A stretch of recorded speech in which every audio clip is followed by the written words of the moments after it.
here's our presenters. Like I said, I'm Eveline Ironcloud Two Dogs. I'm the Senior Advisor for the OJJDP Tribal Youth Training and Technical Assistance Center. I'm your facilitator, your moderator, and the presenter. We also have Dr. Paulette Runningwolf. She's a Technical Assistance Coordinator from the Blackfeet Tribe. She's also with the OJJDP Tribal Youth Training and Technical Assistance Center. We have Patty Patricia San Antonio. She's from CSR Incorporated. She's with the OJJDP National Evaluation Team, and she's also presenting today. We have Natalie Stites from the Cheyenne River Sioux Tribe. She's Lakota, and she's also a Technical Assistance Coordinator with the OJJDP Tribal Youth Training and Technical Assistance Center. She's a backup facilitator and moderator. Thank you, Paulette, Patricia, Patty, Natalie, for joining today. Really appreciate your time on this. So we'd like to hear from you. What is your favorite summertime activity? What have you been doing this summer? Have you been enjoying the summer? What's been going on in your part of the world, in your part of the country? We'd really like to hear from you. Diane, Conrad, April, Ron, Samantha, what's been going on this summer? Your favorite summertime activity? Visiting friends and family. I love that too, Toja. Really nice to get together to see people that you haven't seen all year. Powwowing. I love that too, Conrad. Running a youth basketball team. Oh, I bet they really appreciate that, Conrad. Chelsea has been powwowing. Yes, powwow season. Very important time of the year. All the beautiful outfits, the beautiful regalia, the beautiful dances. Busy working in Oregon in the beautiful weather. I can imagine that, Diane. I've been up in your part of the country before. Very beautiful. Fishing and floating the river, hiking, taking kids to the nature center. I really, really love that. Swimming, camping with the culture camp, keeping track of the flowering plants. Thanks, Ron. Diane, camping, motorcycle runs, visiting with friends and family. Sounds so wonderful. Summertime is always a great time for all of the things that you've mentioned. Well, let's move on. We always start with a traditional opening, and I'm really happy that my friend and colleague, Paulette, has agreed to share an opening with us. Paulette? Good afternoon, everyone. I'm really pleased you're able to make this webinar. I'll go ahead and say a short prayer in my language. Okay, nistu nitana piku, kista ma'aki, nistu amskapi pikanaki, get six samatsin no pu wow, amo niksu guwax. Anuk sisikoi, igi tam sisigu, anuk. Atsamoisgat. Io estabata biope. Espumakinan. Amo. Nixu kuwax. Anuk sisikoi. I basically said, hello, my name is Bead Woman. I am a Southern Pagan woman, and I greeted you as my relatives and asked for the Creator's prayers for this event. Thank you, Eveline. Thank you so much, Paulette. That was beautiful. Opened the door for us to the world of the Creator. Thank you so much. So here's our Training and Technical Assistance Center staff. Our Director, Dolores Subia Bigfoot. The Assistant Director, Jamie Barktis from Cherokee Nation. Courtney Yohola from the Sac and Fox Nation. Janie Braden, Osage and Kaw, and Gandra Laval from the Kiowa Nation. We also have, like I said, Paulette Runningwolf from the Blackfeet Nation, Anna Clow from the Muskogee Creek and Yuki tribe, Natalie Stites from the Cheyenne River Sioux tribe, myself, I'm Oglala Lakota, and I also have Crow ancestry, Jerry Weisner from the Muskogee Creek Nation, and Aaron Thinelk from the Sichunhu, Oyate, the Burnt Thigh people, Rosebud Sioux tribe. These are all the people that we work with. So here's our agenda. We'd like to discuss with you the purpose of data collection, how performance measures can be integrated into the plan. We'd like to discuss consideration of tribal sovereignty issues as related to data collection planning. We'd like to bring to you some culturally appropriate data collection methods, and we'd like to describe some potential sources of data. So that's our agenda for today. We have a pretty packed agenda, so we'll go ahead and get started.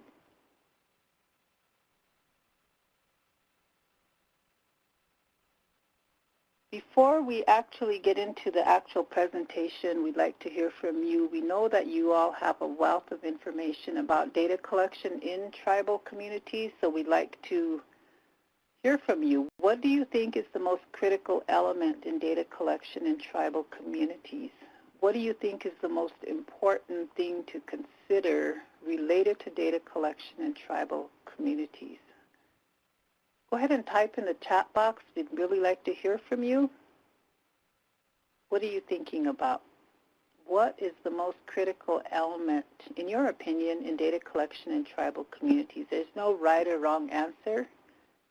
We'd like to hear from you, get your input on this. And while we're waiting for people to type in, I'd just like to acknowledge Tina Dresser, who's also Diane Whitson too, who's listed as Diane Whitson too. And also Ron, Ron's comment about getting ready to pick berries. A lot of rain, so they're going to have a lot of berries. Thanks for that, Ron. So Conrad, getting people involved and committed to do data collection.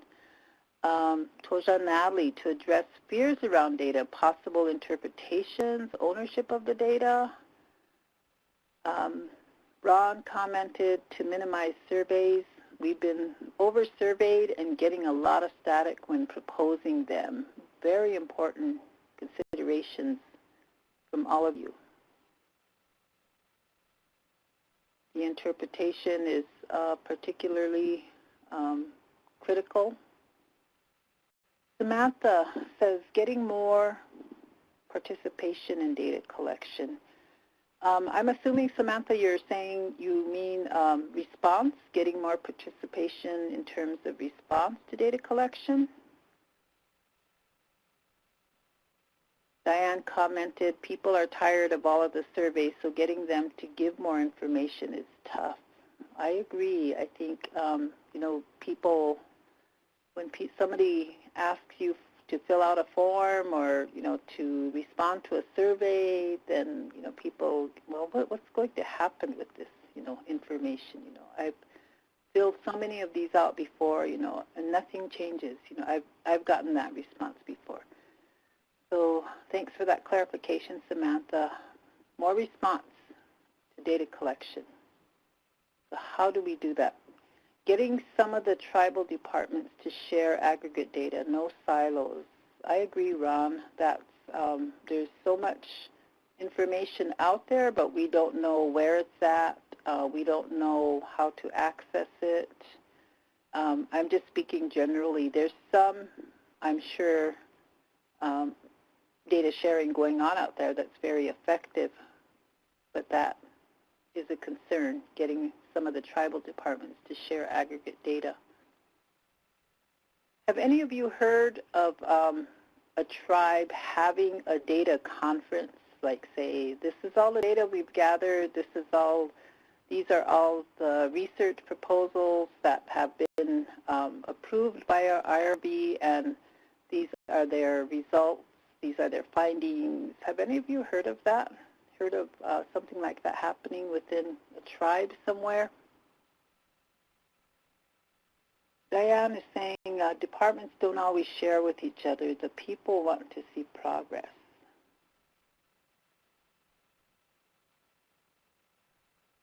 I think that would be very, very interesting to see what tribes we have, what tribes are actually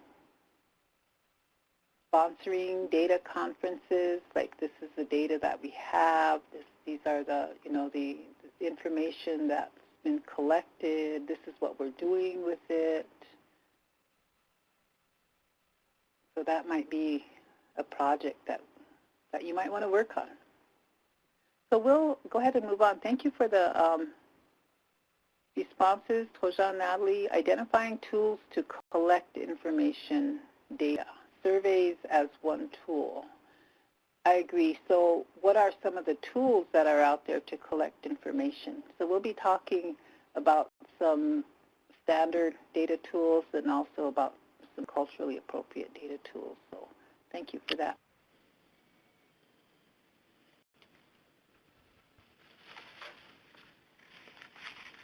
So with that, I'd like to turn this over to my friend and colleague, Paulette. She's going to talk about the purpose of data collection plans. Well, I just wanted to point out this is a subject that's really a fearful topic for most tribal communities. We're so fearful of being judged. We're fearful that somebody's going to make decisions to change our lives in some manner, whether it's removing our children or sending them off to institutions. All of that historical trauma, I think, comes boiling out whenever you hear the word data collection or evaluation or research.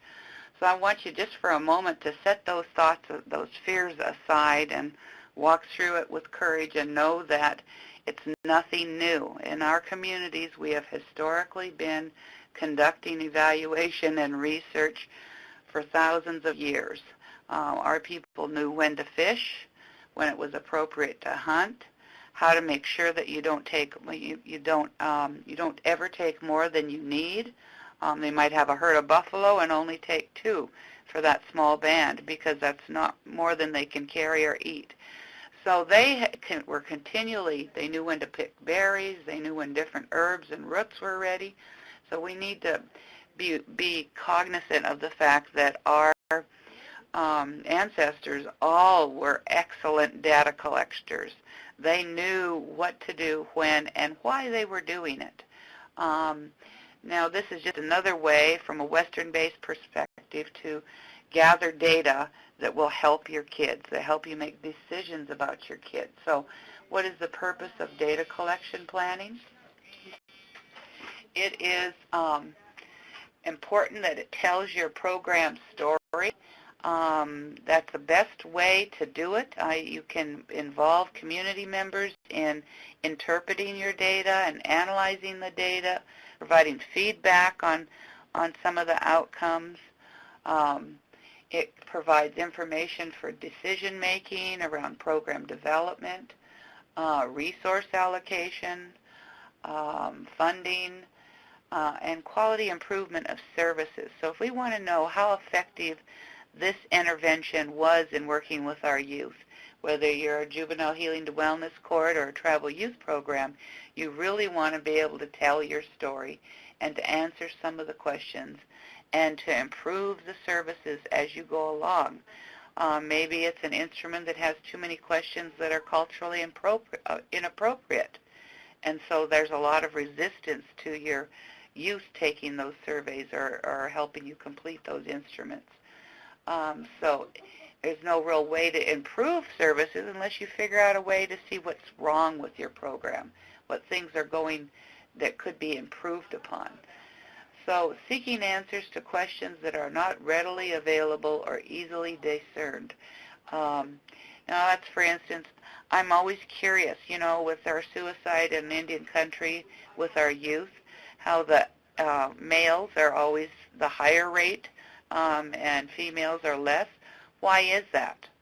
What is it what is occurring in our communities, in our tribal communities, in our society, is at home that allows that to happen? So asking those kinds of hard questions may be a way to engage partners in your data collection process.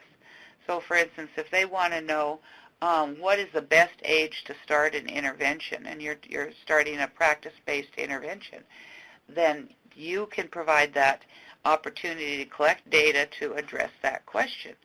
So that's a real important way we can use data collection.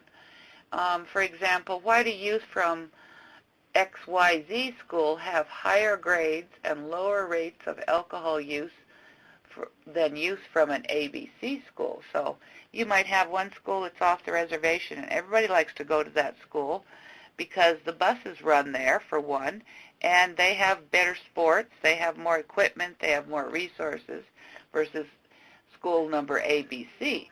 So why is it those kids in school ABC have higher drug and alcohol use? Those are the types of questions that your community or your advisory committees may be interested in seeking answers to. So finding a way to measure that or assess that would be important. Paulette, I'd like to make a comment about that. This is, and I think somebody had commented about the interpretation. So, for example, youth from XYZ school might have higher grades and lower rates of alcohol use than youth from ABC school. So if that's, depending on how it's publicized, how the information is disseminated, then, and how it's framed, the language, then the youth from ABC school could, actually feel some stigma about their school and about going to that school, or marginalized. So I think that's one of the fears that you mentioned before about the, how information gets presented, how information gets interpreted. So I just wanted to make that comment. That's a real good point, Esleen, and it's one that you have to be aware of. And it's nothing to be fearful about.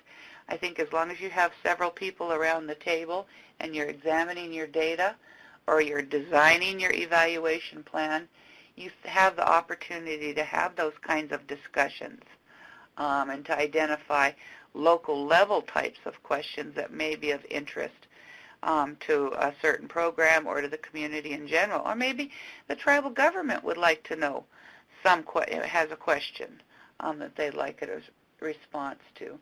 So it's really important that data collection can be an excellent tool to help you do better in your communities. And if you can reframe it from the old fearful process of getting bad grades, being judged, or somebody making decisions about your life, and reframe data collection and evaluation as an effective tool to combat drug and alcohol abuse, to identify issues that are sustaining a suicide type of mentality in a community.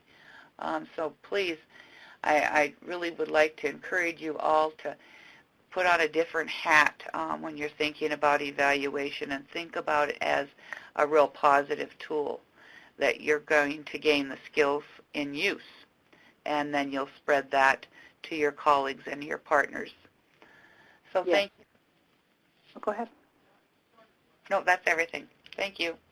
I was just going to, a final comment on that. So a critical element of a data collection plan would be to include considerations of harm to the community, a harm to the people that are being interviewed, and identifying, that community as being marginalized, or as having the risk of being marginalized. So that would be a very critical element of a data collection plan.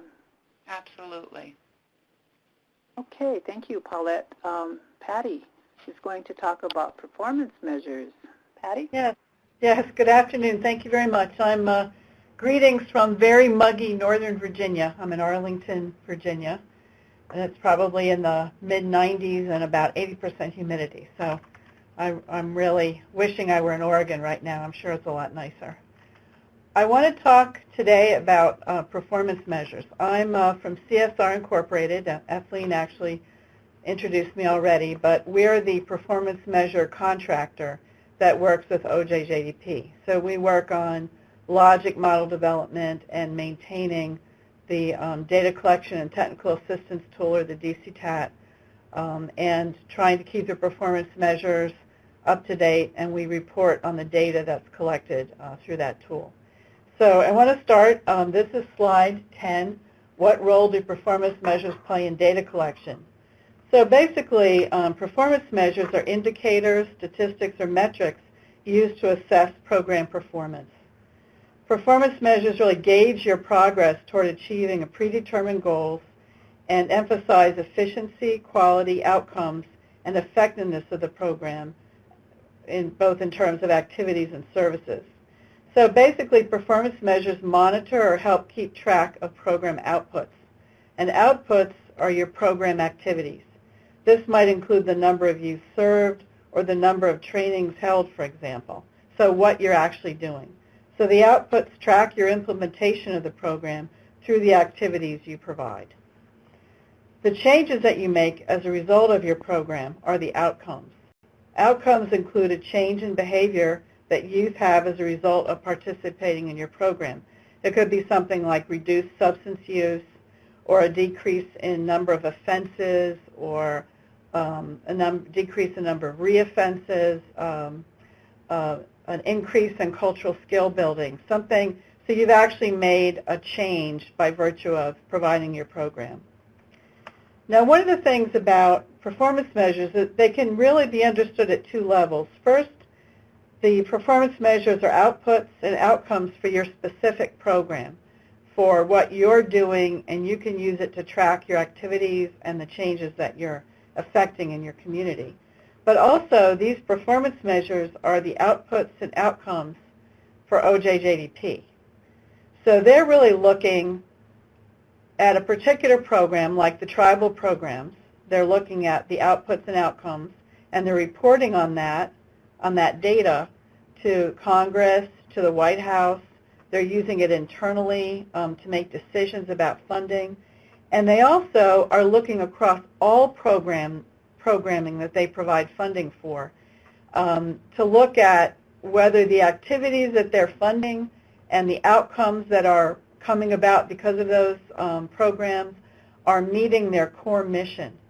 So they're really looking, you yourself are interested in what your program is doing. They're looking at a much, almost like from above looking down, trying to understand, can they do something better? Can they provide more training? Can they provide different kinds of funding? Can they design different types of programs? What can they do to meet their mission? So basically, they're directly linked to their core mission, and they're designed to support the goals and objectives of the federal program. They also help OJJDP to determine whether a federal program achieves its goals and objectives. They often have targets that they look at. In the long term, they may use this data to improve the operation of program and policy decisions at the federal level. And basically, they're not looking at the data per grantee. Your program manager might be doing that, but OJJDP is looking at it in aggregate to better understand how the program and programs are operating. Now, the data collection for performance measures, that's really important because that allows you to determine if what you're doing in your activities and in the kind of effect you're having in your outcomes is helping you achieve what your program wanted to achieve. So deciding what data you're going to collect and where you're going to get it is going to help you understand where your program is at and what you need to do to improve on it, or or what kind of positive changes you've really encouraged by virtue of this program. So Patty, I have a comment. This is Oh, sure. You go back to that slide. So yeah. Another element of a data collection plan would be to identify the sources and kind of like yes. the rationale of why those sources were included. Yes. And I actually am going to talk a little bit more about that in the following slides, but you're right. That's right, yes. Okay. And so when you decide, you can see what your program outputs and outcomes are. One of the things you want to be thinking about is, okay, where do I get the data to sort of justify, okay, how do I keep track of what activities we're providing, and then how do I collect data on the changes that we're affecting in our program? Thank you. Sure. Okay.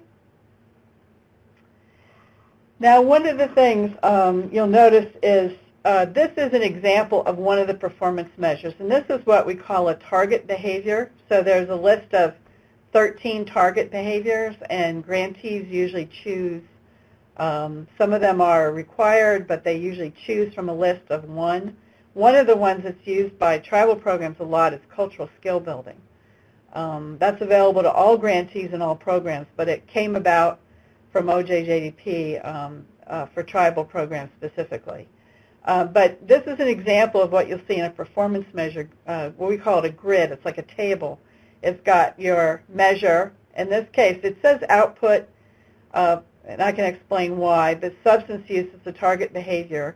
Short-term means that it's during the program, up to 6 months after the program. And then the definition describes what this measure means. So the number and percent of program youth who have exhibited a decrease in substance use during the reporting period. And this can come from self-report, staff rating, or year analysis are data sources. So this is often a performance measure chosen by drug courts, for example, or in the case of tribal programs, tribal healing to wellness courts.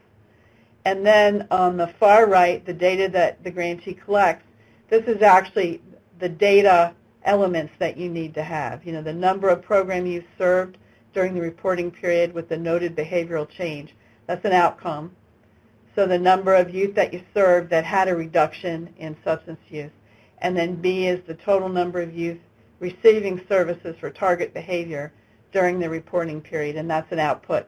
So you're providing services to a number of kids in your program, a number of youth in your program, and then some number of those, some percent of those will have experienced a reduction or will have reduced their substance use. So we call this a grid, but it really is like a table. And you'll see that in the files for download, we've included 2 of the performance measure documents. One is for Tribal Healing to Wellness courts, and the other is Tribal Youth Program. And I think the tag at the end of the name is like PMs. That means performance measures. And these are actually available online. If you go to, I think it's on the web links section, you'll see DCTAP sign-in page. If you look in that, that's a public page. You don't need to sign in to see it. And it has a banner that will say Tribal Youth Programs. And underneath that, when you expand that, you'll see performance measures, grids, or a document. And you can look at the whole list of possible measures that are attached to the program. So basically, you can use this performance measure grid to find out what you're going to report on and sort of start making your plans for reporting. So the performance measures are specific to each program, although you will see some core measures that they're called core measures in OJJDP. And these core measures run across all programs. And these are really core measures because they relate to OJJDP's mission. And one of them is, for example, an output of the number of youth served. And so, for example, OJJDP will often get a question when they have a data question from Congress or the White House, how many tribal youth did you serve? And they'll look across all tribal programs and use that data to say these many children, these many youth were involved in tribal programs. So that's a core measure. Another core measure might be something like the number of youth who offended. And they would report on that across all programs. So those, you'll find in the list of performance measures some that are core measures that all grantees have to answer, some that are very specific to each program, and some that you can choose, that you may choose one out of a list. So you can use these performance measure documents to really identify what you're going to be answering,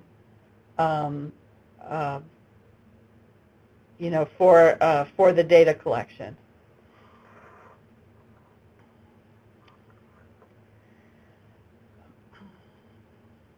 Okay. Now this is slide 12, and this is about creating a data collection plan, and this relates a little bit to what Ethelene had asked before. So an important part of reporting on performance measures is to prepare to collect your data by creating a plan. And to create a data collection plan, you want to identify the performance measures you will use for your DC-TAT report. And some of this will be in the solicitation, where they'll identify your required measures. You can look at the performance measure document and see which ones you can choose, so make up a list of which ones you will be reporting on. Some, as I say, are required. Some are by choice. So you want to come up with a list of everything that you'll need. And then you want to identify where and how you'll collect the data for each of those measures. So some of this is, when is that data ready to collect? Who's going to collect it? Where will you get that data? When do you have to have it ready for reporting?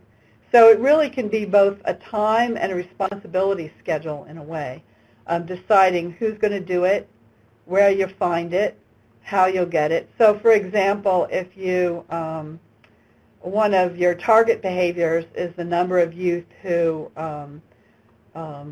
received a GED, you're going to have to decide, is that going to be self-reported? Are you going to have the youth in your program tell you that they successfully completed a GED? Are you going to go to the tutoring program and have them give you a list of who received that GED? If you're going to do that, is there somebody in particular you have to call? Do you have to have permission from the youth to get access to that information?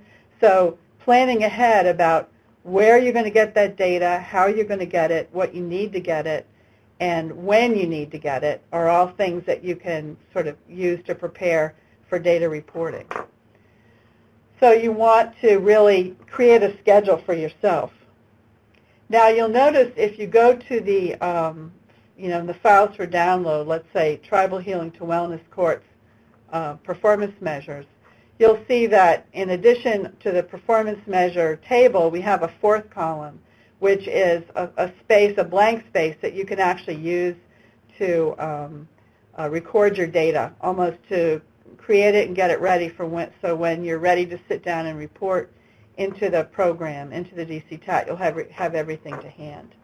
You'll also see on files for download several other documents. One is called the TYP, or Tribal Youth Program Reporting Form. The other is the Tribal Healing to Wellness Reporting Form. And these are, I think, in like a page or page and a half, that is the blank kind of form that tells you what information you're going to need for the DC-TAT. So your award number, when your award starts and ends, what population you're serving, all of that information that you're going to need to collect as you go into report. So that's part of your data reporting plan as well. So you really want to create a schedule and a plan, and you can use the forms that are available to help you organize that or to keep it as a record.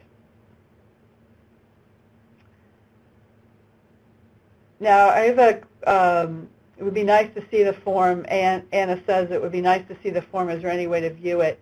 I think you can. I think you can download it easily and click on it to view. You can look at both the performance measure grid and just see that empty column on the far right. And you can also look at the reporting form. And these are also available online. on that DCTAT sign-in page. Paulette asks, what are the minimum number of performance measures that grantees are expected to use? There's not a minimum number.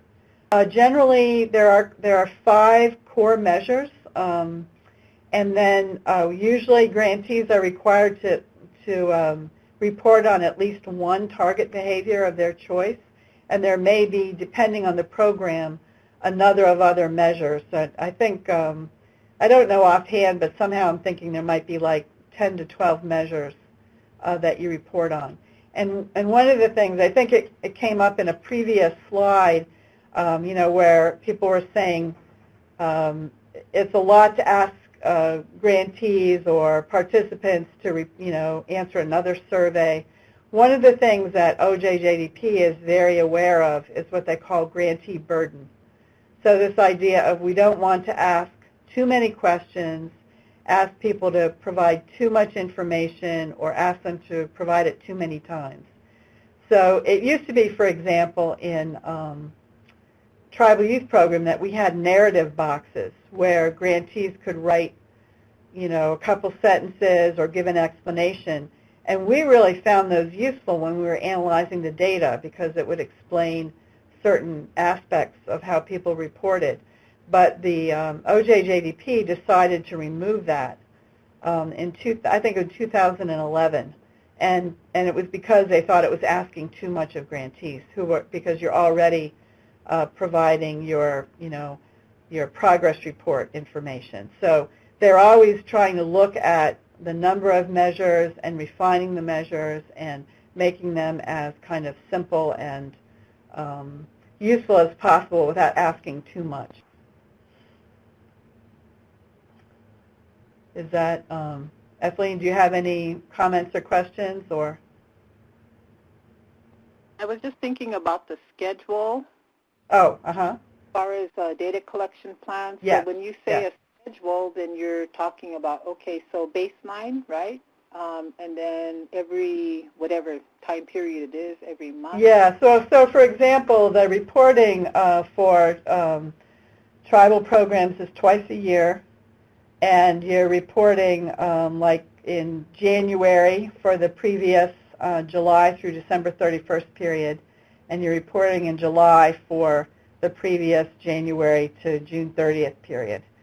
So you have about a month to report, and then we generally leave the system open for an extra 2 weeks to allow people, who have, difficulties reporting. We'll often send a reminder to tell you have another 2 weeks left. So let's say you have about 6 weeks to report, and the reporting, let's say in the summer starts July 1st to July 30th with an extra 2 weeks in case.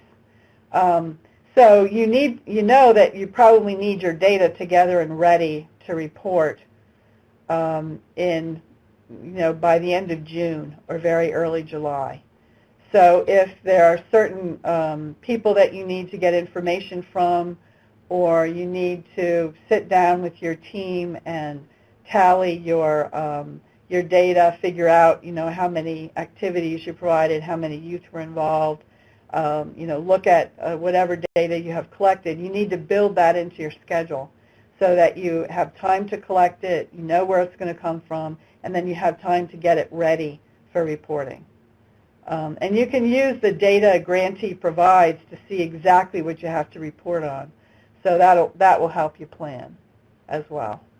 So Patty, just to clarify, there is a schedule for the federal reporting time, and then there could be a schedule for internal reporting, what the program wants to collect. Exactly, yes. So you'll know for yourself how long it will take you internally to get ready for when the reporting time comes for when the system opens to report. So yes, you're right. You both have an external reporting date that you have to ready yourself for, and then you have other internal, your own internal plan. And of course, you may have all kinds of activities going on in the summer, so you may have to work around things, or when people are away, traveling or not available, so you're going to have to take all that into account when you decide on how and when and who is going to collect the data. Patty, this is indirectly related to data collection planning.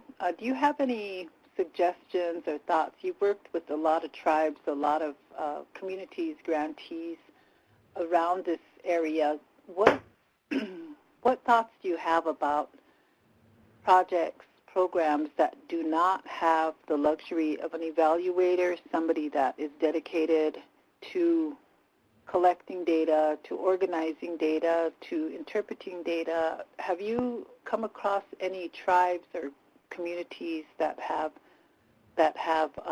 come up with ways to do that absent of an evaluator? Well, you know, we recently did a review of sort of data validation, verification in tribal programs. And so we had a sample of tribes who answered us questions about how they organize their data collection, how they maintain their data. And one of the things we found is that often, you know, don't have an evaluator, as you say, don't have somebody who that's all they do, but they'll often assign a particular person, and that's their responsibility. It doesn't mean they're doing everything, but they're the person who's in charge of seeing that it gets done, or telling people when things have to be ready, making sure everything is brought together in the same place. And then we also found that many tribes, or a number of tribes, told us that they would then assign a backup person too. So somebody would be trained to take over in case somebody was gone or sick or something like that. So we were kind of impressed at the way the tribes that we asked questions of and asked to give us examples had worked out how they would do this. And I think in all cases they were not groups that had an evaluator. They were just assigning a particular person. So I think that's the key, is to have somebody who takes the ultimate responsibility. And it may not mean they're doing everything. It just means they're the one that's aware of what has to be collected and who's going to do what and when it has to be ready by, so that you have somebody sort of shepherding or being aware of or making sure the process gets completed. Thank you.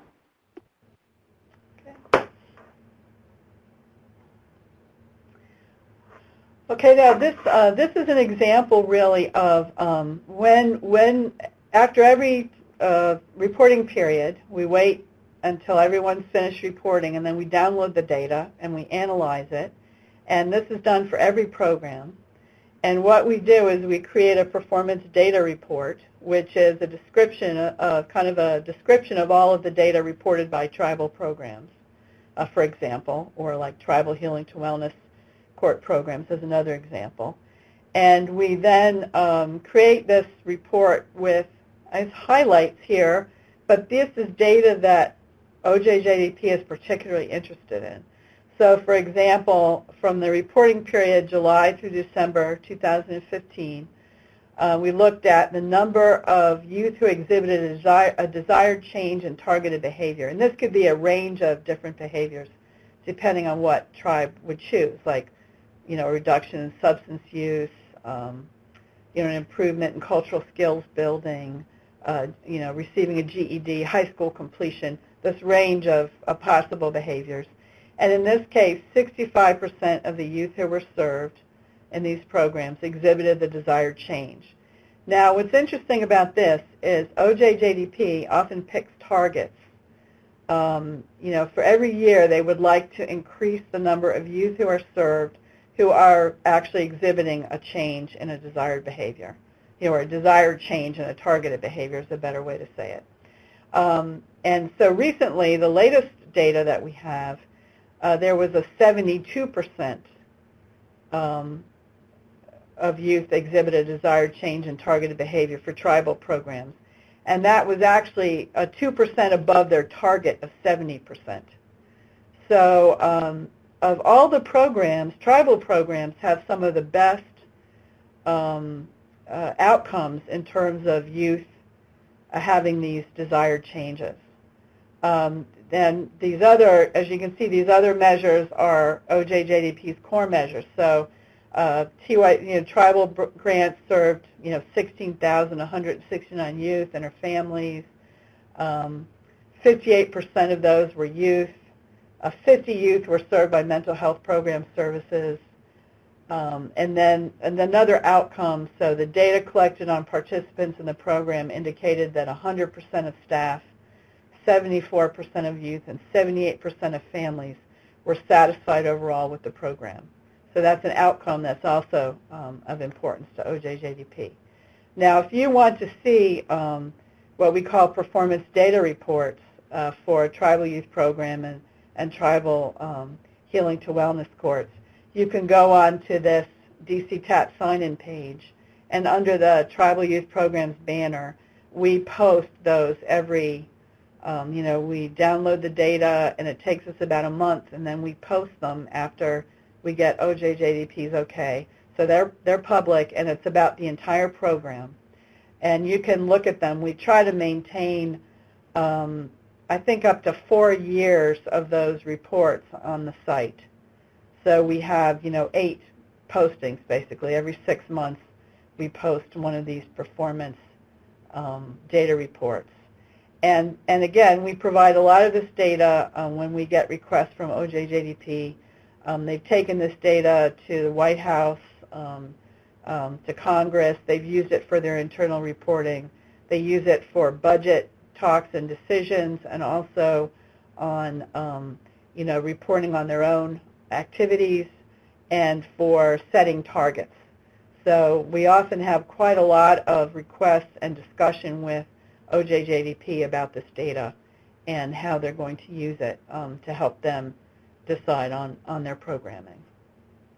So this is something that you can use. I know that some tribes use these performance data reports when they write their reports to the tribe, or they do something public. They may use it as context to compare what they do to the larger tribal youth program data.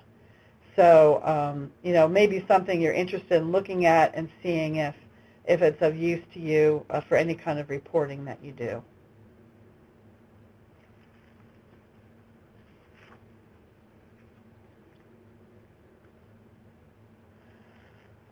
Okay, so then we have some questions in this next slide, 14, on considerations for data collection. So number one, these are questions to open up for everyone. If you could type in the chat box, what measures can be put in place to prevent bias in data collection? So what measures do you think would be useful to put in place to prevent bias in data collection?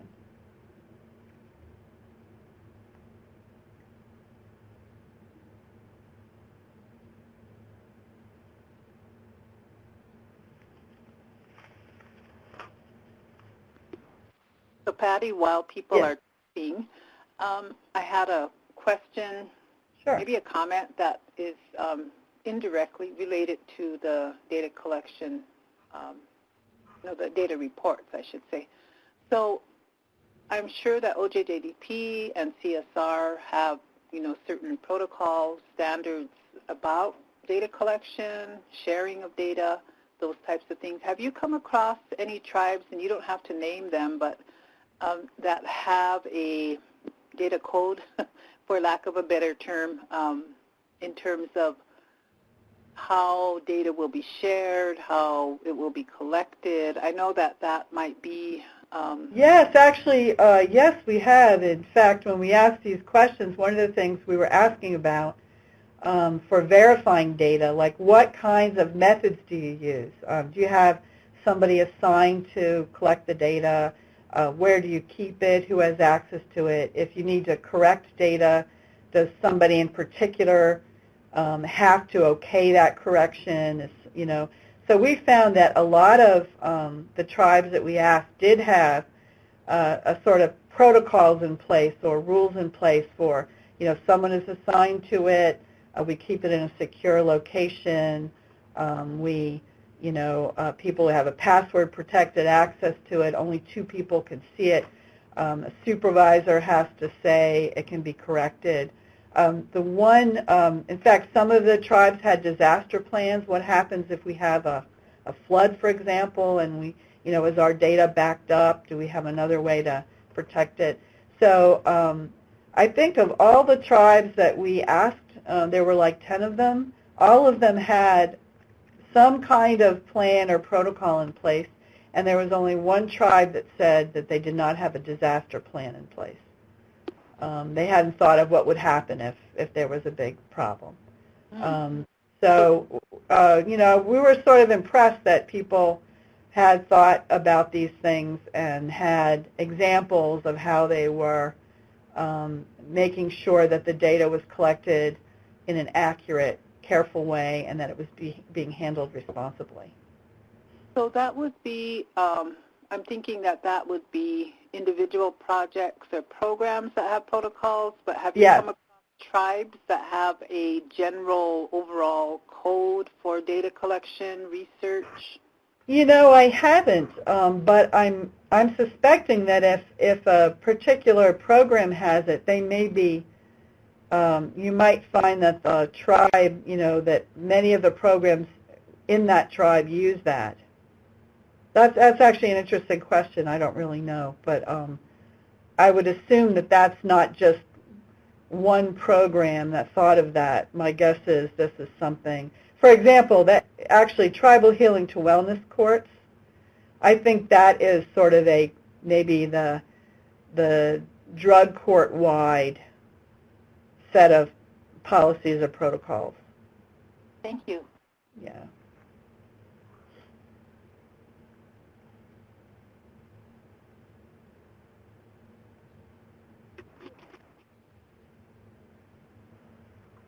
There's some responses to the measures that could be put in place to prevent bias.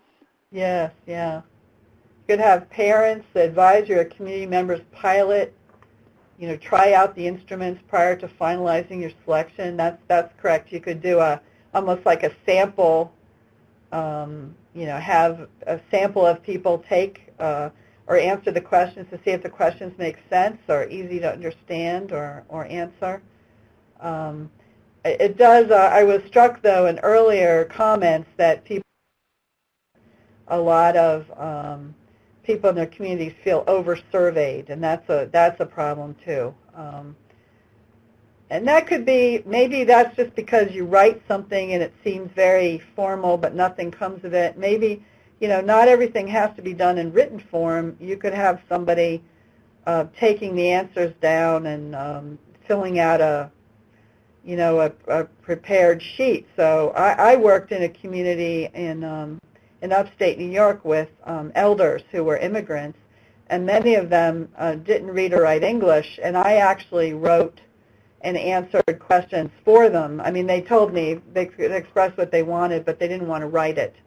And so I wrote it, and it was pretty quick, and it could be just a little less formal, a little less taxing of asking people to do all this extra work.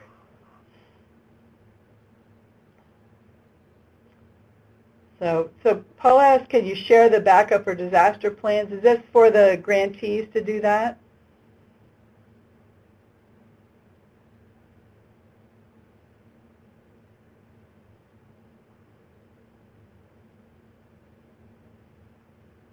I think she was referring to the comment you made about doing among tribes. Yes, yeah. Okay. I'm sorry, the mute button didn't go off. Oh, that's okay. I'm sorry. Okay. Yeah, the question was, can you share a copy of those disaster plans that you saw those 10 tribal communities had?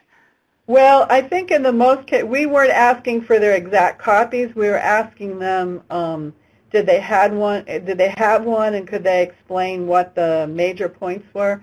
So I don't know if they had them necessarily written down, but many of them had plans. So that might be an interesting question to ask if maybe on one of the webinars, if people could share if they actually have a written disaster plan. If they could share that. So we wouldn't have their copies of their disaster plans. You're talking about disaster plans for saving the data versus Yes, yes, disaster yes. plans for weather conditions and so on. Oh, yeah, no, I'm talking about, like, what happens if, you know, all your computers go out? I mean, do you have a way to, do you have your data backed up somewhere? Or, you know, let's say the person who's responsible for your data gets very sick and is not available. Does somebody else in your staff know how to access the information? Can they reconstruct what has to be reported? Do they know where the collected data is? So any kind of problem, do you have a plan for how you would handle it? You know, let's say you do have a flood in your office and you can't get in. Is there some other way that you can get access? So the other question is, what are some methods that can be used to analyze the data? Patty, I just wanted to go back to President Adley's comment that very important. Collectors of data will not compile the data or compile reports on it. So that's actually separate, like a separate task, separate person. Yes, yes, that's that right. That would help to prevent bias.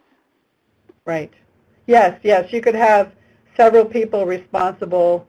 One person could be collecting it. The second person could be compiling it. You could act as a check on each other to make sure that you're not being biased. The other thing, too, is that sometimes we ask people for self-report, and it's not necessarily that they're not telling you the truth, but they may not have a very good memory, or they may not, you know, remember what they did. So sometimes you may want to get a second source of the data, or get like a you know, like a backup source. For example, like reduction in substance use. You can have self-report from the youth saying, yes, you know, the number of times I've used, you know, an illicit substance, you know, it's reduced.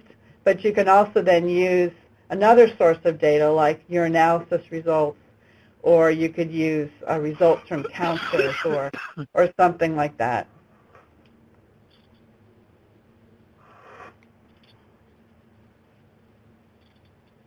And Anna made a comment, by definition, any measure that is not normed on the target population has a higher potential to be biased, and most measures are not normed on American Indians. Yes, that's really true. That's very true, yes.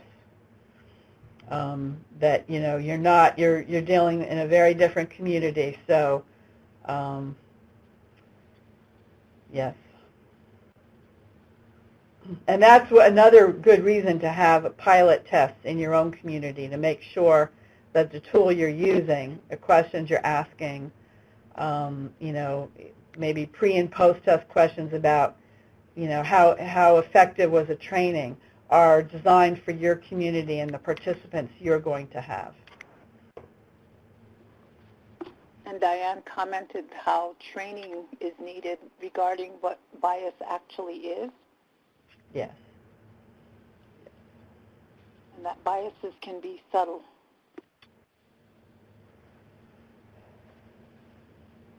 Yes. Another example is, in terms of bias, is the importance of recognizing that the environmental and ecological area around your reservation or your community, you may not, for instance, many of your kids may have never rode an escalator or an elevator, and some of the child-focused instruments will use that as an example in one of their questions. So that's an example of a bias that you wouldn't necessarily think of. Right.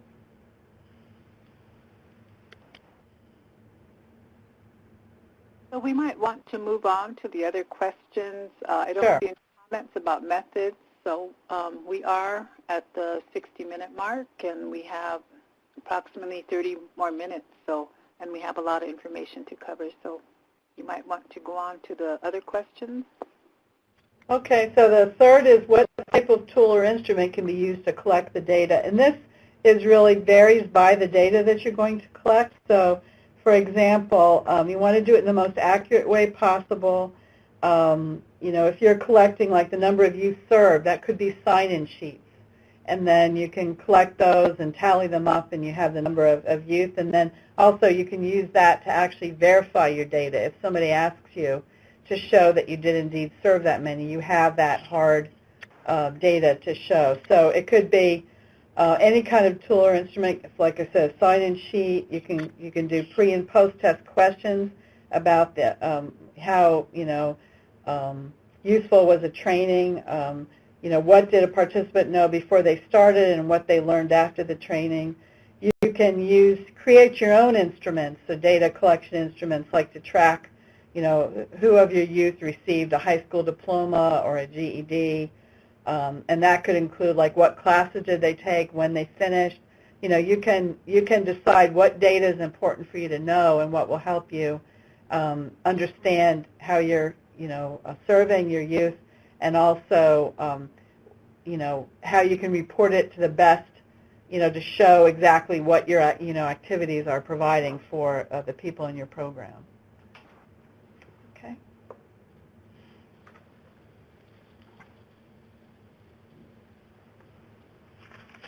So are we on number 4, Esley? Yes. Yeah. Okay.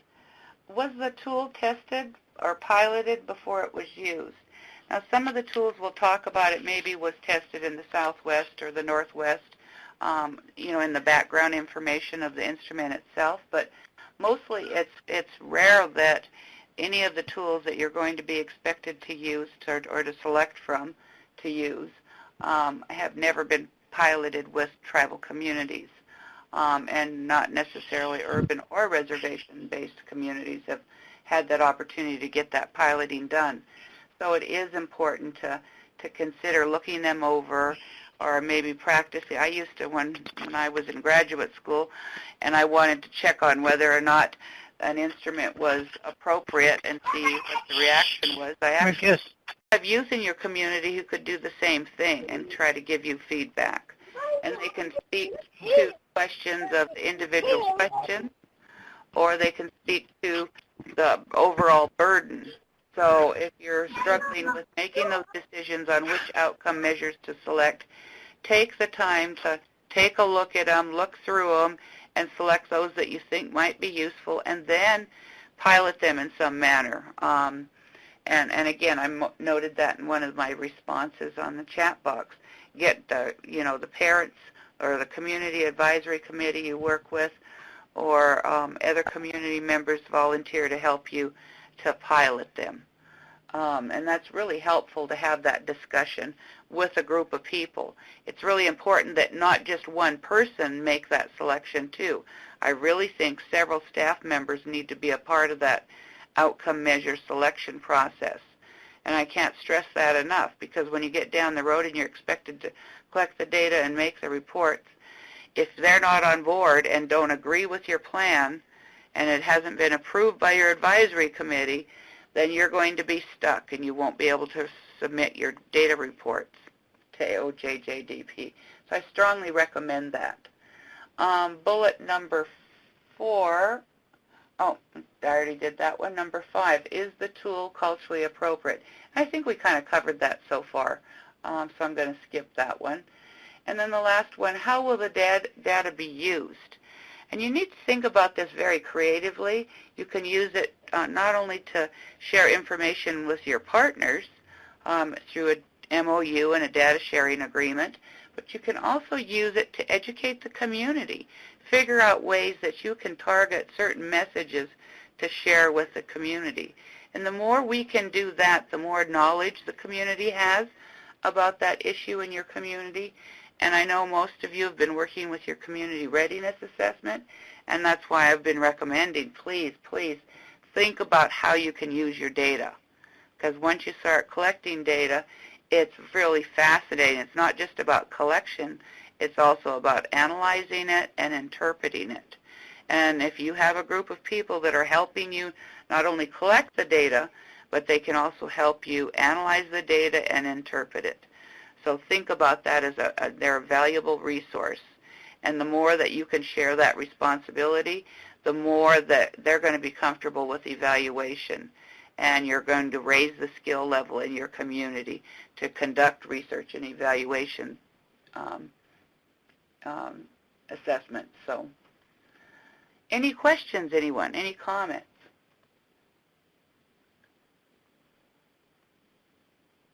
Paulette, Anna made a comment about a publication by Jamie Bartis that has a personal assessment tool, and if we can find a link for that, then we can go ahead and post that. Anna, if you have that link, could you type that in, please? Thank you for that.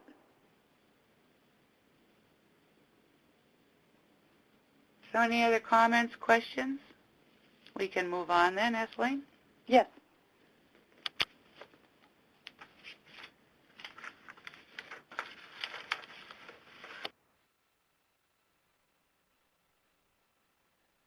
I think you were going to talk about how the data will be used, Paulette?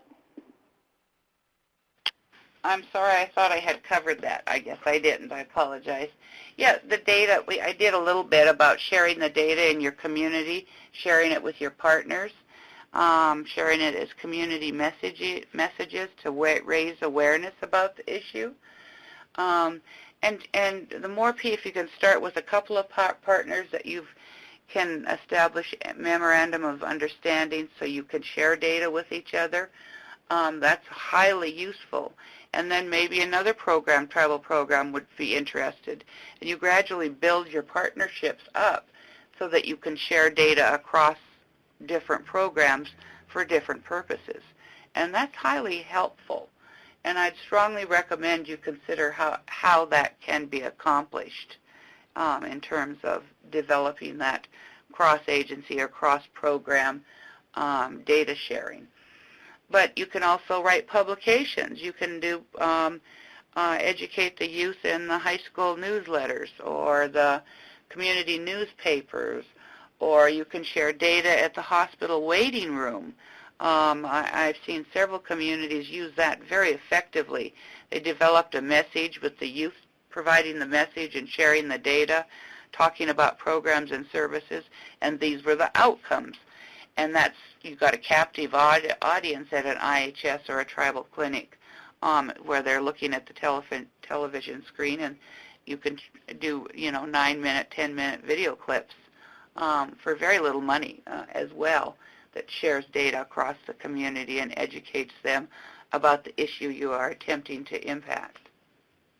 So, Paulette, a consideration for data collection in terms of how data will be used is being transparent with the person or community that data is being collected from, so having an informed consent that is very clear about how the data will be used, right?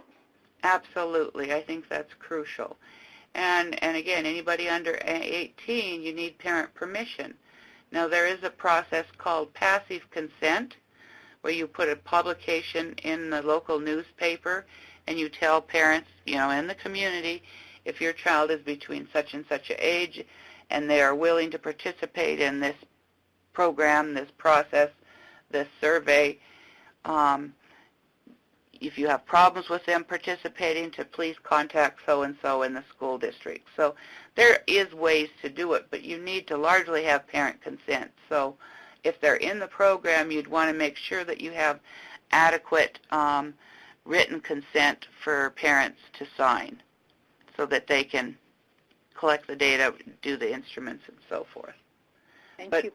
Being transparent is very, very important. Thank you. Okay, and the next slide is culturally appropriate data collection issues.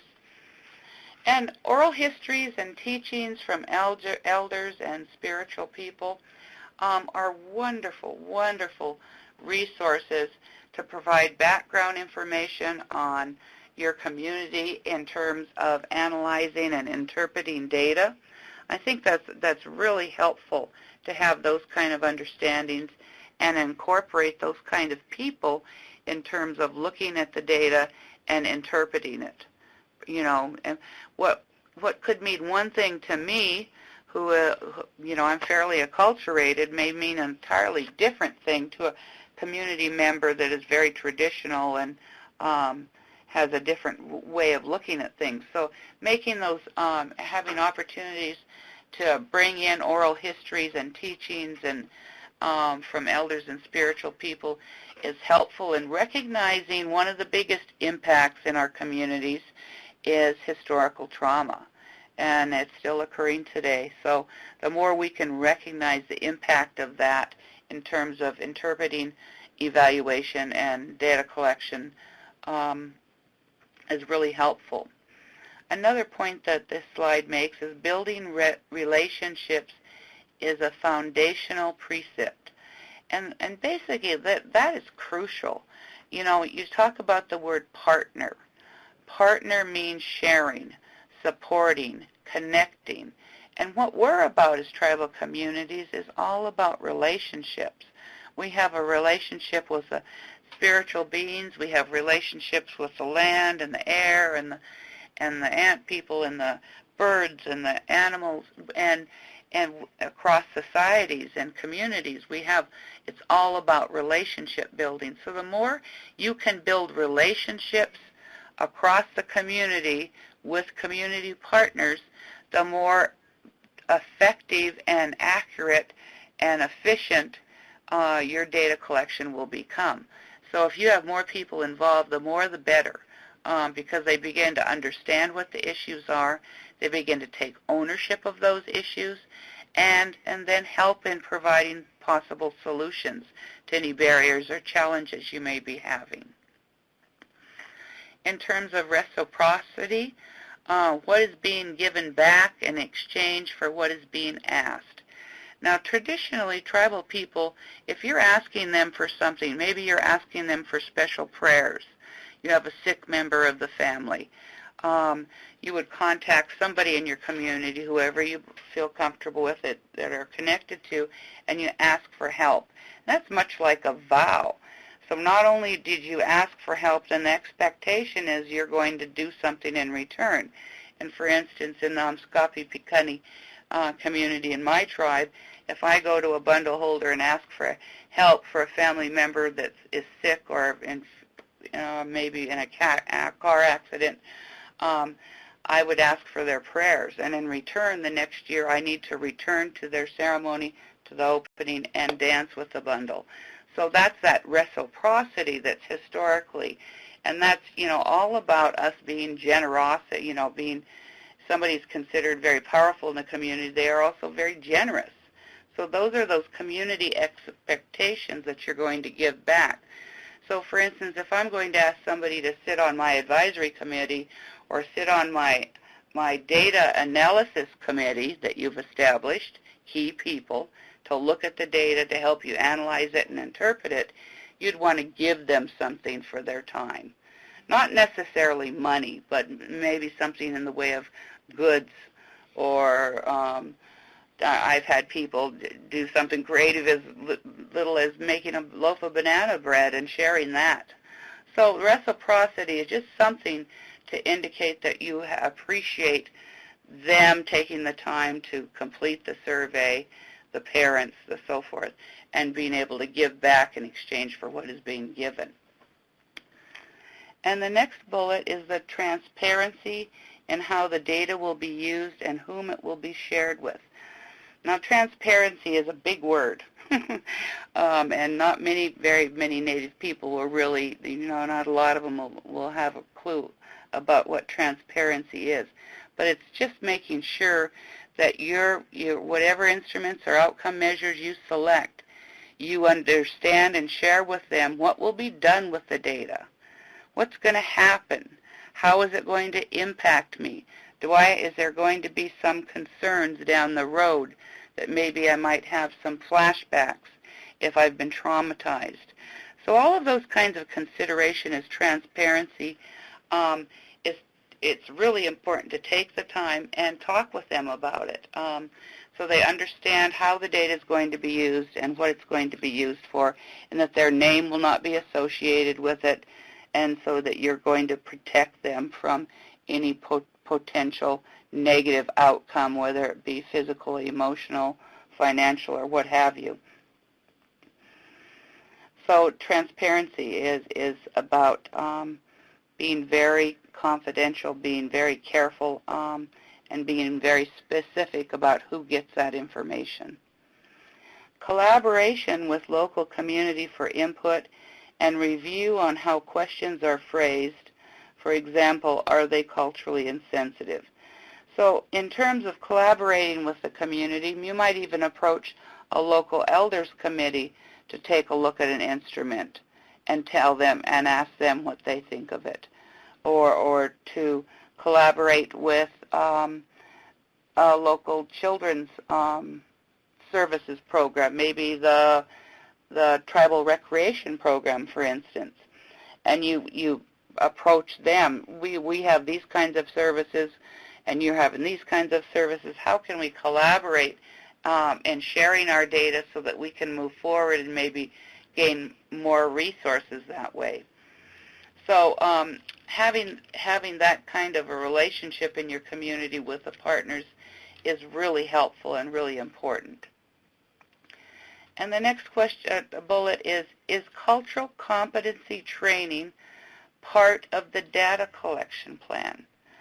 Now, that's a very good point. I think often we think if we're doing the training and we're training our own people, that's culturally competent, and it's not going to be considered culturally insensitive. Not true. Absolutely not true. I think the whole point is that you should be expected to bring other people in, that may have other opinions, so you get a diverse group of people looking at the instruments and the data that would be more in tune with in terms of representing the community. But it's real easy to be insensitive in that, I have a PhD behind my name, so I should know more, so my opinion matters more. Now, approaching that kind of attitude or behavior is culturally insensitive. We are humble people. We don't brag on ourselves. We don't talk about ourselves. You're not considered better because you did something more or different. So anyway, it is, if you take the time to look at each instrument and each item on each instrument and walk through it and see if that's going to feel uncomfortable. Some of the data, the items just would seem real inappropriate culturally, like in some communities it's not appropriate for a man to talk to a woman, another man's wife, without somebody being present. Or it's not appropriate for a youth to interrupt an elder. And this statement seems to infer or expect that. Those are all examples of that would be culturally inappropriate. And the last bullet, dissemination of findings and final report to the tribe, a critical issue. I think all too often, I'm going to be real quick because I know we're running out of time, all too often you're expected to put together your final report, and you might or might not share it with the tribal council. But I think typically what's happened historically is we put together those reports, we send it off to the federal government, and then we stick it in a binder and it sits on your shelf, and that program closes down, and then we start another program, never thinking to build upon what previous efforts happen. So disseminating the findings makes sure that everybody would have that information in the community. Not confidential information, but just the data and the data analysis in the report. So making the time to think through how you can effectively disseminate your evaluation reports is really helpful. It seems to me that in Indian country, if one program does make headway and does do a good evaluation or complete the expected requirements for collecting outcome measures and participate in a national evaluation, more often it becomes a silo because they don't reach out and help others. And instead, I think it would be wise if we could collaborate to figure out how we could share information across the community as broadly as possible to continue to sustain efforts. So that's about done there, and we're going to move on to tribal sovereignty. Tribes are sovereign nations. I overheard a couple at the airport the other day talking about the election, and they talked about Indians being, well, they shouldn't really have a choice. They're not really sovereign. They're not really a state or anything like that. And besides that, they'll be gone anyway. And I was just horrified. I couldn't help myself. I had to interrupt and intercede. But tribes are sovereign nations. They're not states. They're nations. And so it's really important that you gain their approval for any data collection in tribal lands. And many tribes are now establishing their own institutional review boards. Typically, they're based at tribal colleges. And if they don't have their own institutional review board, then they'll use the regional IHS board. But if that was approved at the regional office, it's really important not to just decide to skip the tribal council and other tribal programs in the community in terms of collecting data, letting them know that you are collecting data. It's really, really important that you not bypass that. And the other thing it's important to note that in institutional review boards, and I've sat on several of them, that evaluation, program evaluation for this type of program wouldn't necessarily require a full IRB approval. Rather, they just like to be notified and have an opportunity to look at what you're planning to collect and to see why. So, and in the Blackfeet IRB board, we routinely ask to review, and programs bring their data collection plans to us to take a look at, so we can provide feedback and give them some guidance. And that's only, it's not a requirement, but it's only a way to build skills locally. So having the tribes be your tribal government and tribal programming, and particularly if you have a tribal IRB, be knowledgeable about sharing information with them is really helpful and will be helpful to you in the long run.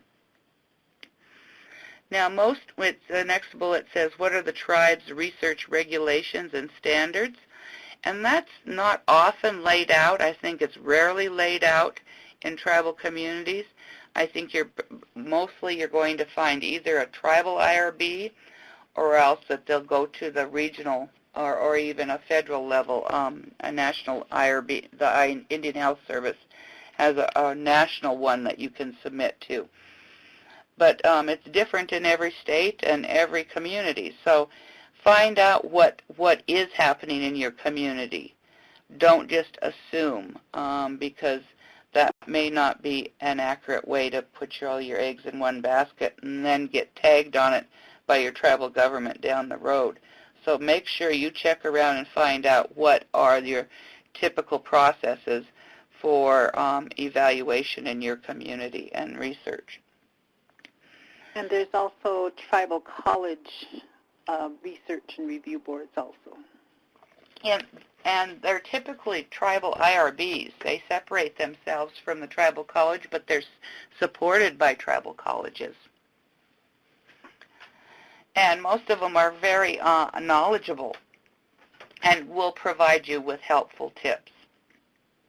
Review your letters, things like that, to the parents.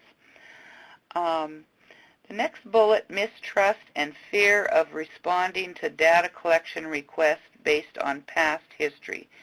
Now, we call that helicopter research. In many tribal communities, I know you've seen articles and publications and journal articles about your people and about your community or tribe, and that's been based on past data collection, insensitivity, and it's really changing today, although I don't think that it's really happening at the university level, but I think probably everywhere else it pretty much is a known thing that it's important to address people's fears and mistrust because of past experiences. And taking the time to have that discussion is really helpful. So if you have a TYP program or a Juvenile Healing to Wellness program and you are charged with setting this up as a program director or coordinator, make sure you have that discussion. Start at your advisory committee level and move on from there. Have your community members identify other people in the community who they think may have concerns about you doing this. And so take the bull by the horns and reach out to them and provide them with that information in advance of collecting the data. And I'm really concerned that this upcoming, we've got an upcoming data report. Maybe Patty can respond to this, but it's you can't back up and do a baseline after kids have already received services. So your data collection plans need to get them into shape now, immediately, as soon as possible. But don't jump over the steps that are needed, such as gaining IRB approval or just getting them to look at it and provide you feedback. So that's important. And of course, telling them how the data will be used and who it will be shared with. And the last consideration is really kind of a no-brainer, if you will, because it says who will own the data. The tribe owns the data ultimately, and that's been proven again and again, and with several tribal communities who have stood up for their tribal rights and acknowledged that is definitely tribes have that ownership. It occurred on tribal land with tribal people, tribal members, so tribes own the data. Now, that's why we want to make sure that everybody understands how the data will be used and who it will be shared with, because ultimately after it's shared with the federal government, then it's put it into a storage, an electronic storage unit somewhere. I call it the black hole. There's a name for it, but it's stored, and then later on down the road in 15 years, if a graduate student is interested in doing a secondary analysis, they can go in and get that data and use it and write up an article or build their thesis or dissertation off of it. And the difficult part of that is our communities are often so small that it's almost, if there's certain ways you can answer questions, that if somebody saw that data, they could figure out who it belonged to, who answered that survey, who completed that instrument. So you have to be real careful with data ownership to know what data is being shared and who it will be shared with and who will ultimately own it and have the approval, have the possibility of, or have the authority to use it in a certain way. Are there any questions?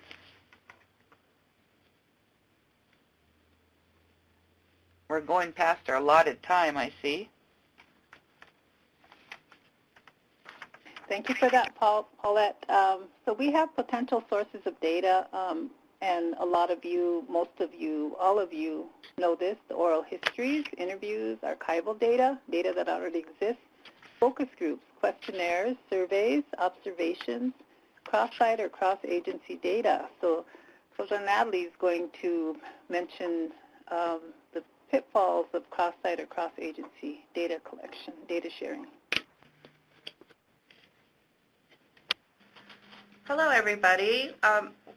We would just like to pose the question as we go through the rest of our presentation and as you put together your plans. What are the pros and cons of cross-agency data collection? Type in the chat box as we go through the rest of the presentation. I just want to offer that, one of the pros is to have an idea of the landscape of your community in terms of the services that they are receiving, whether from the schools or the healthcare system or the criminal justice system. And some of the cons, I think, even that we come across here at our center, is that different disciplines and different services understand data in different ways. What data means to a doctor is going to be very different than what it means to a lawyer, for instance, or an advocate. So those are some of the pros and cons of data collection across agencies or across programs that you may encounter as you develop your planning. So, Toja, might mean having a memorandum of understanding around cross-agency data collection, right? Exactly, Tui.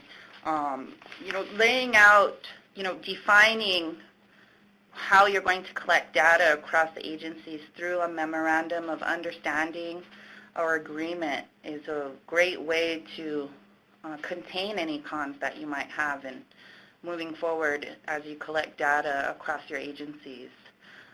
MOUs are an underutilized tool in many ways. Often someone can sign a document and someone else signs it, and then it just is meaningless after that. And so what an MOU can actually do for you that is active is to really help to define those relationships and avoid those pitfalls that data collection might have across agencies. But if you have any pros and cons to share, please put them in the chat box. We'd love to hear from you. Here are some of the resources for tribal evaluation. And evaluation meaning, how data is used, analyzed, and then presented to different audiences. The clients, the relatives who you're serving, all the way to the funders who are making decisions about your resources. Here are some that, as you go through your planning process, that might be helpful to you. And this is a document that I've read and referred to several times in both my TA work and also at the tribal program level, is a roadmap for collaborative and effective evaluation in tribal communities. It's a great publication, and I would recommend that everyone take a look at it as you do your planning for your data collection.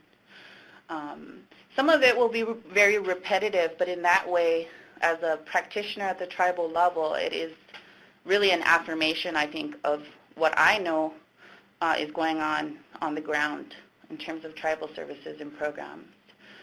Here's a toolkit that you might find useful as well for your data collection. And then here's some information from the Center for Disease Control that also might be helpful to developing your tools and your indicators and your plans as time goes on.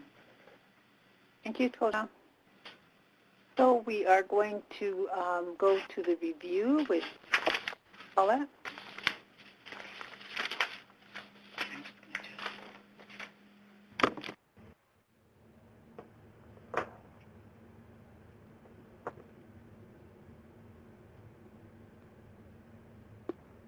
We may be having some technical difficulties, or Can you hear me now? Hello. Go ahead. Hello. I'm sorry, it was a mute button was stuck, I think. So the purpose of a data collection plan is to ensure that the methods to collect data are culturally respectful and congruent with the tribal culture and community.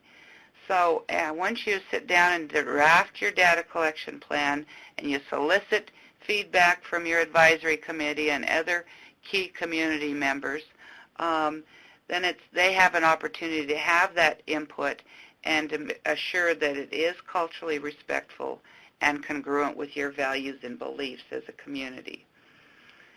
And in terms of data collection plans, they must also reflect tribal sovereignty and to address issues that include data ownership and data sharing.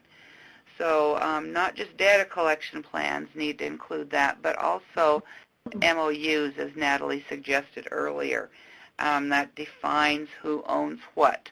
Ultimately, the tribe owns any data conducted in your community, but sub-owners, if you will, are the tribal programs that are collecting the data that funded the data collection.